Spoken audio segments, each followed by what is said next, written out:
So finally আজ পুজোর কেনাকাটা করতে চলেই এলাম। আমরা দক্ষিণাপন এসেছি ঘুরতে, দক্ষিণেশ্বরে। একটা জামা কিনেছি, জামা না প্যান্ট।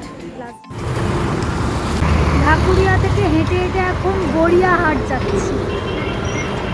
কি দম আমাদের শরীরে, খুব এনার্জি আরও বুস্ট করার জন্য একটা পেপসি খেয়ে নিলাম। এইটা না, এটা কোনটা ভালো? কত? Liquid lipstick. দেখ এই পাশেরটা, এটা। হ্যাঁ। আর এখানে দেখো 30 টাকার জামা বিক্রি হচ্ছে। গড়িয়াহাটে এসে এই প্রথমবার এরকম 30 টাকার জামা বিক্রি হতে দেখলাম। আবার এখানে দেখো 50 টাকার জামা বিক্রি হচ্ছে। তবে জামা কাপড়ের কোয়ালিটিগুলো খুব একটা ভালো না, ট্রান্সপারেন্ট মতো। অনেক বেছে নিলে তখন হয়তো একটা দুটো ভালো হতে পারে। বাকিটা আসছে নেক্সট পার্টে। Till then bye by.